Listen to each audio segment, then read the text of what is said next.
प्रिय विद्यार्थियों, class 12 Hindi medium में अपना चैप्टर 5 विद्युत धारिता चल रहा था, जिसकी 3 भाग कंप्लीट हो चुके और तीसरे भाग में अपने कार्बन प्रतिरोध और कुछ न्यूमेरिकल्स पढ़ लिए थे। और आज भाग 4 में विद्युत धारिता के विद्युत धारा के भाग 4 में अपन पढ़ेंगे प्रतिरोधकता पर ताप का प्रभाव। टॉपिक है प्रतिरोधकता पर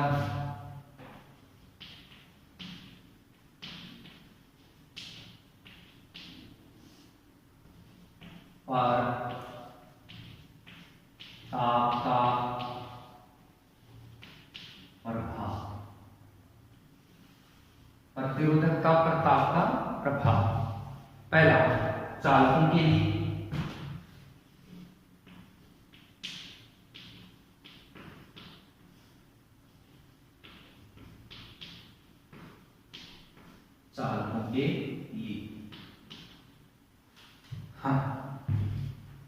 जब चालकों को ऊष्मा देते हैं, इसका मतलब ऊष्मा देंगे तो ताप बढ़ेगा। चालकों का ताप बढ़ाया जाता है तो चालकों को क्या दी जाती है? ऊष्मा। आप जानते हैं चालकों में बहुत अधिक संख्या में मुक्त इलेक्ट्रॉन पाए जाते हैं और वह चालक में स्वतंत्रता पूर्वक विचरण करते हैं, गति करते हैं। गति करते हुए इलेक्ट्रॉनों की गतिज ऊर्जा होती है। और जब ऊष्मा देते हैं, ऊष्मा एक प्रकार की ऊर्जा है। हम ये जानते हैं कि ऊर्जा को न तो उत्पन्न किया जा सकता, न ही नष्ट किया जा सकता, उसे एक रूप से दूसरे रूप में रूपांतरित किया जा सकता है। इसका मतलब आप ऊष्मा देंगे तो चालकी में गति कर रहे इलेक्ट्रॉनों की गतिज ऊर्जा में वृद्धि होगी और गतिज ऊर्जा में वृद्धि होगी तो गतिज ऊर्जा का फॉर्मूला 1/2 mv² होता है। 1/2 कांस्टेंट है, m इलेक्ट्रॉन का द्रव्यमान कांस्टेंट है। गतिज ऊर्जा बढ़ेगी तो इलेक्ट्रॉनों का वेग बढ़ेगा।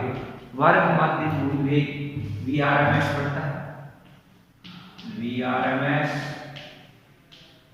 बढ़ता है और Vrms बढ़ेगा, वेग बढ़ेगा तो दो क्रमागत टक्करों के मध्य लगने वाला औसत समय अर्थात विश्रांति काल घटेगा। वेग ज्यादा होगा तो टक्करों में कम समय लगेगा।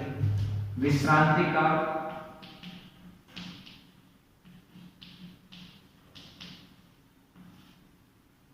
तो बार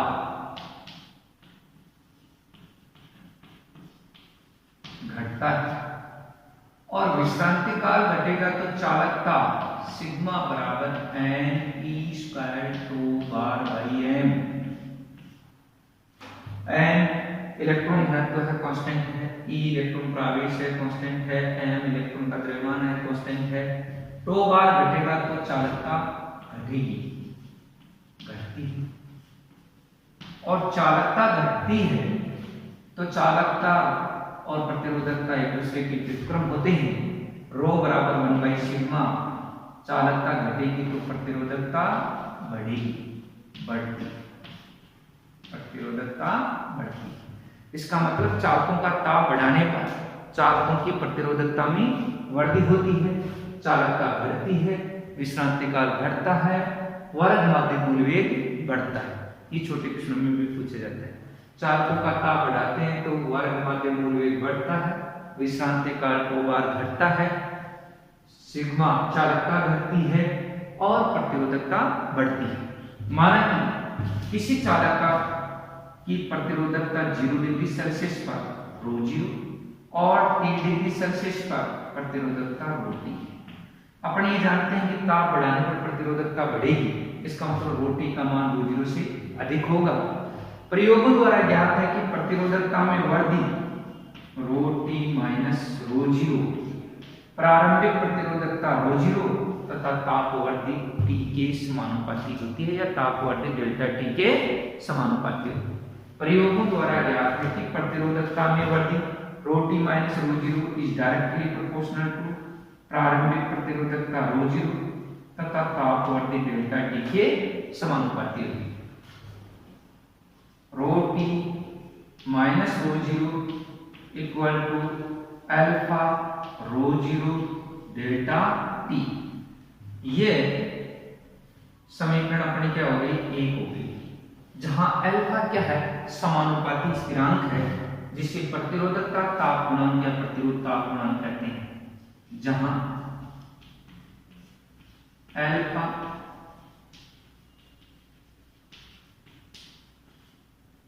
समानुपाती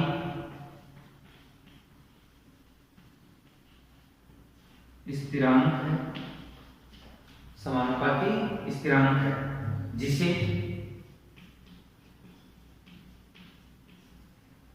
प्रतिरोधकता ताप गुणांक, प्रतिरोधकता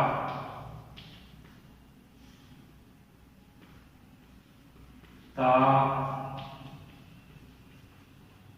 गुणांक या प्रतिरोध तापमान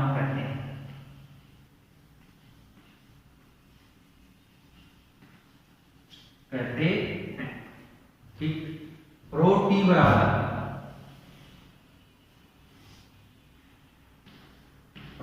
बराबर इधर पक्षांतर करके ले जाएंगे तो रो टी बराबर rho zero plus alpha rho zero delta T, rho T बराबर रो जीरो कॉमन ले लिया, 1 plus alpha into delta T, alpha into delta T. ये समीकरण अपनी 2 आ गया। ठीक है, समीकरण 2 आ गया। चालकों के लिए अल्फा का मान धनात्मक होता है, चालकों के लिए अल्फा क्या होता है, पॉजिटिव। ठीक, और डेल्टा टी ताप है, यहां पर अल्फा का मात्रक क्या होगा, समीकरण 1 से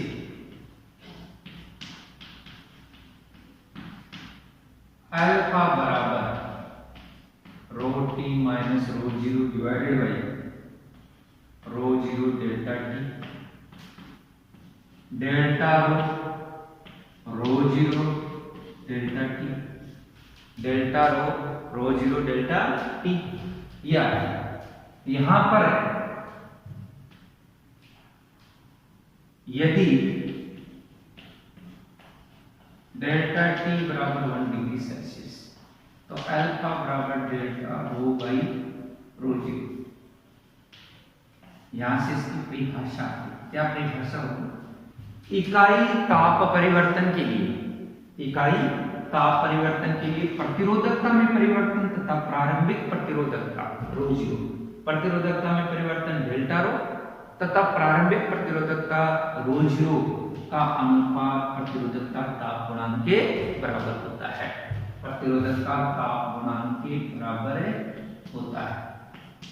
ठीक है, एक बार दोबारा सुनिए, इकाई की ताप परिवर्तन के लिए प्रतिरोधकता में परिवर्तन डेल्टा रो तथा प्रारंभिक प्रतिरोधकता रो जीरो का अनुपात प्रतिरोधकता ताप गुणांक कहलाता है, और अल्फा का मात्रक, अल्फा का मात्रक डेल्टा रो का मात्रक ओम इंटू मीटर ही होगा। प्रतिरोधकता में परिवर्तन का मात्रक वही होगा जो प्रतिरोधकता का होगा। प्रारंभिक प्रतिरोधकता का मात्रक ओम इंटू मीटर होगा, तो ओम इंटू मीटर से ओम इंटू मीटर कैंसिल हो गए, तो ये मात्रक हो गया प्रति डिग्री सेल्सियस या प्रति केल्विन, या प्रति केल्विन।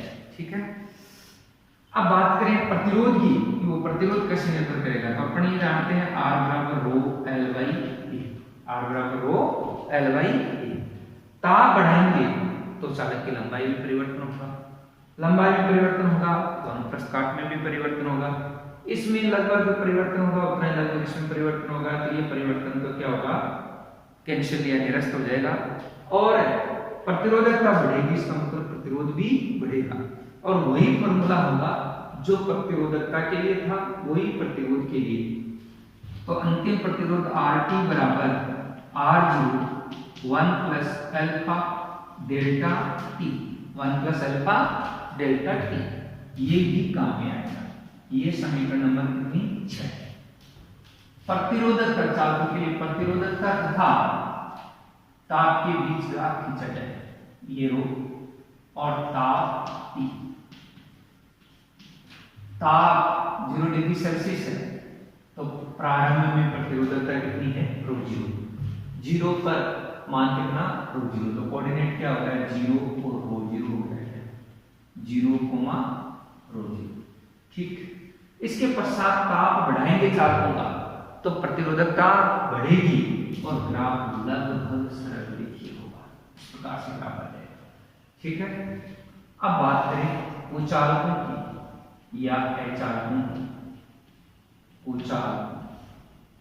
कुचालकों के लिए, कुचालकों के लिए क्या है? सामान्य परिस्थितियों में कुचालकों में कोई धारा का प्रवाह नहीं होता। एक होता है चालन बैंड और चालन बैंड से ऊपर नहीं, सॉरी, संयोजी बैंड होता है। संयोजी बैंड से ऊपर क्या होता है? चालन बैंड होता है। जब कुचालकों का ताप बढ़ाया जाता है अर्थात उनको ऊष्मा दी जाती है तो ऊष्मा पाकर संयोजी बैंड के कुछ इलेक्ट्रॉन चालन बैंड में संक्रमित हो जाते हैं।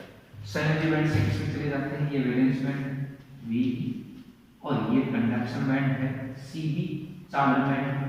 यहाँ से इलेक्ट्रॉन यहाँ संक्रमित हो जाते हैं, इसमें आ जाते हैं और यहाँ पर आकर मुक्त इलेक्ट्रॉन बढ़ जाते हैं, जिससे धारावाहकों की संख्या में क्या हो जाती है? वृद्धि हो जाती है।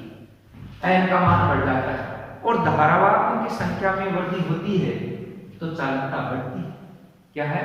चालकता बढ़ती है, सिग्मा बढ़ती है और सिग्मा बढ़ेगी तो प्रतिरोधकता घटती है, प्रतिरोधकता घटती है। इसका मतलब क्या होगा?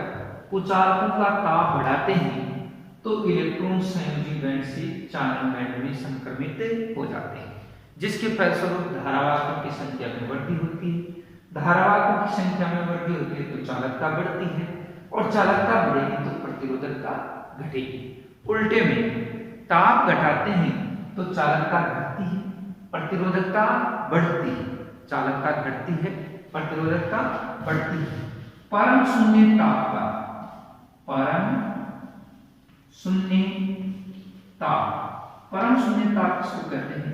जीरो वैल्यू ताप पर सिग्मा का मान, कुचालकों की चालकता क्या हो जाती है?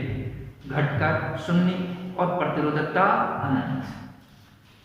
शून्य, चालकता शून्य, प्रतिरोधकता क्या हो जाती है? अनंत हो जाती है। परम शून्य ताप पर कुचालकों की चालकता शून्य और प्रतिरोधकता अनंत हो जाती है। कुचालकों के लिए अल्फा का मान क्या होता है? ऋणात्मक होता है।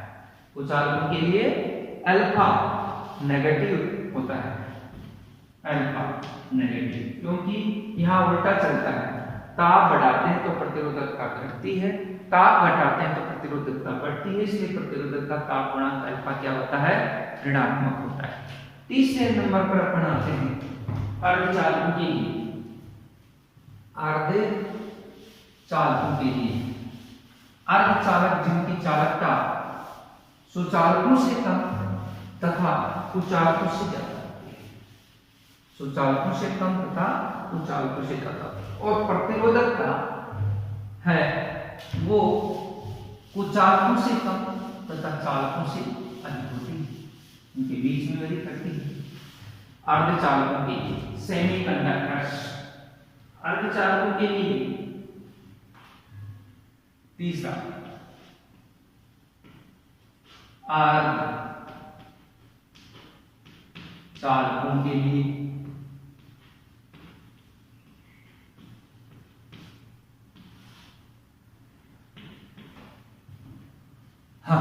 अर्धचालकों के लिए क्या होगा?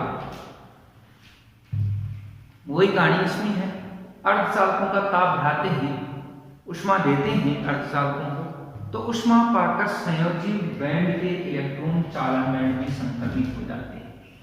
वैलेंस बैंड Ve और चालन बैंड Cb, कंडक्शन बैंड, ये C, यहाँ से इलेक्ट्रॉन इसमें संक्रमित हो जाते हैं, यहाँ से इलेक्ट्रॉन इसमें संक्रमित हो जाते हैं, जिसके फलस्वरूप धारावाहकों की संख्या में वृद्धि होती है और धारावाहकों की संख्या में वृद्धि होती है तो चालकता बढ़ती है, चालकता सिग्मा बढ़ती है और सिग्मा बढ़ती है तो प्रतिरोधकता रो घटती है। वही बात, ताप घटाते हैं, ताप घटाते हैं तो चालकता घटती है ताप घटाने पर, घटाने पर सिग्मा घटती है।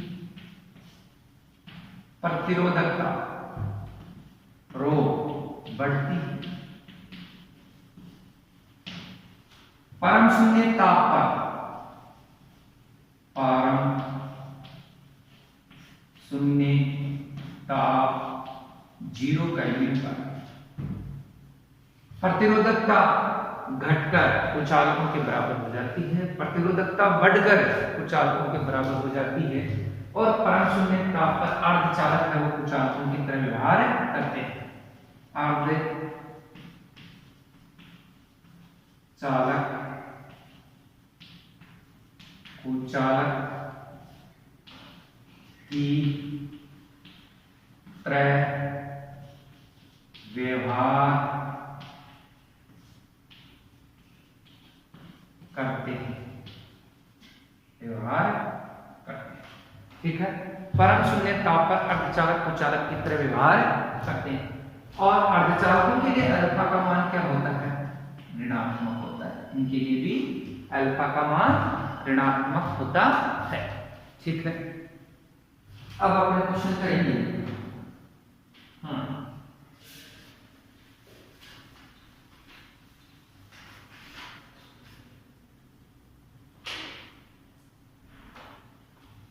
क्वेश्चन है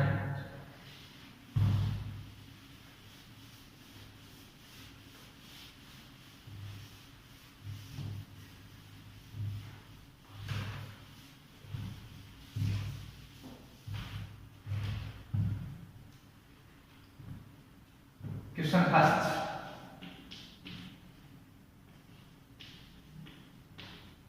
कमरे के ताप 27 डिग्री सेल्सियस पर किसी तापन अवयव का प्रतिरोध, तापन अवयव का प्रतिरोध 100 ओम है, 100 ओम है। किस ताप पर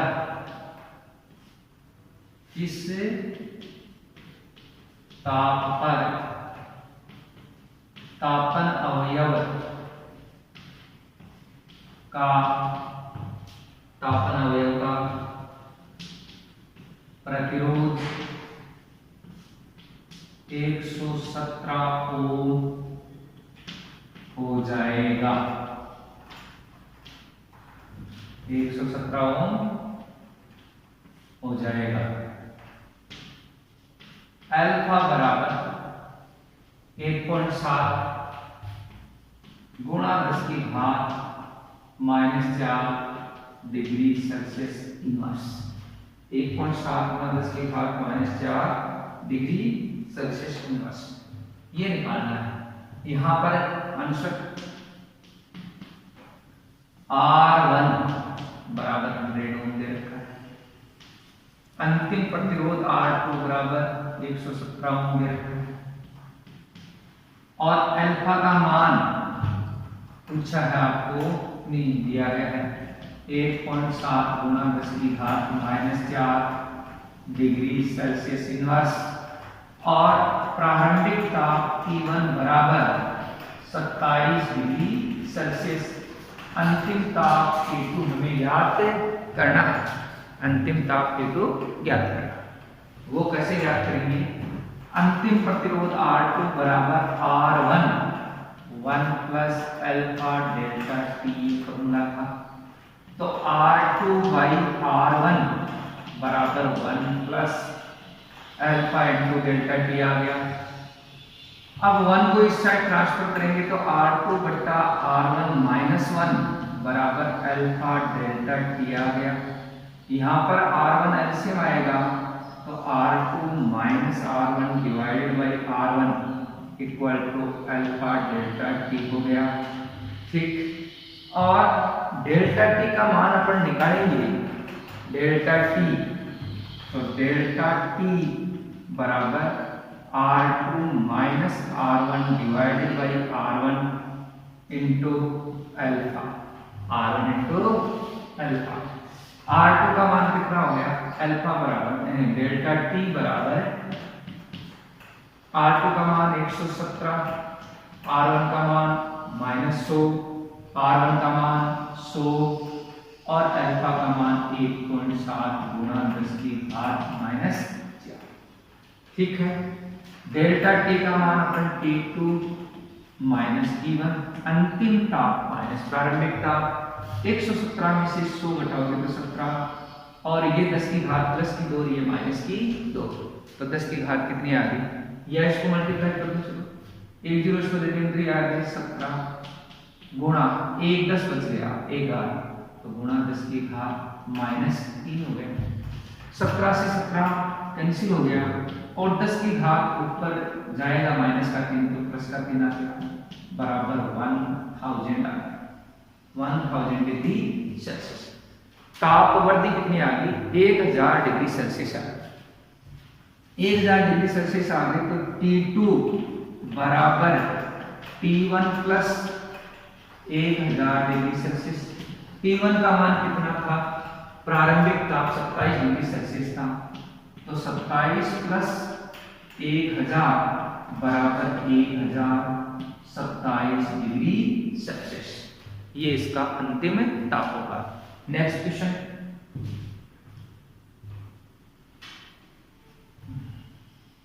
सेकंड,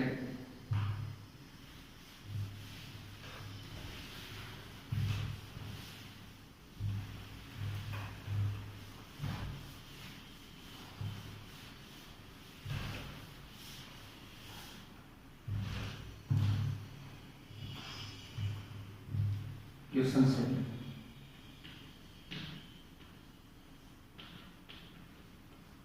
किस ताप पर तांबे की तार का प्रतिरोध, तांबे की तार का प्रतिरोध उसके 0 डिग्री सेल्सियस पर प्रतिरोध, 0 डिग्री सेल्सियस पर प्रतिरोध का 2 गुना हो जाएगा। तांबे के लिए अल्फा प्रतिरोधक का तापमान 4 गुना 10 की घात -3 प्रति डिग्री सेल्सियस, 4 गुना 10 की घात -3 प्रति डिग्री सेल्सियस। RT दिया आंसर। अंतिम प्रतिरोध RT बराबर 2R0, अंतिम प्रतिरोध RT बराबर 2R0। प्रारंभिक प्रतिरोध का गुणा, अल्फा का मान आपको दे रखा है 4 गुना 10 की घात -3 डिग्री सेल्सियस इनवर्स। प्रारंभिक ताप T1 0 डिग्री सेल्सियस, अंतिम ताप T2 आपको ज्ञात करना है। फॉर्मूला अपना है RT बराबर R0 1 plus alpha delta T। RT का मान 2R0 बराबर R0 1 plus alpha into delta T। R0 से R0 कैंसिल हो गया और 2 पक्षांतर एक को इधर करेंगे 2 - 1 बराबर अल्फा डेल्टा T और 1 equal to alpha into delta T, 1 equal to alpha into delta T। Delta T equal to 1 by alpha equal to 1/4 into 10⁻³ T2 minus T1 equal to, ये ऊपर चला जाएगा तो 10 की घात 3 प्लस हो जाएंगे, 10 की घात 3 प्लस का मतलब 1000 बटा 4 और 1000 में 4 का भाग देंगे 250 T2 और प्रारंभिक ताप 0 -0 बराबर 250, तो T2 बराबर 250 डिग्री सेल्सियस। 250 डिग्री सेल्सियस पर उसका प्रतिरोध है वो 0 डिग्री सेल्सियस पर प्रतिरोध का दोगुना हो जाएगा। ओके।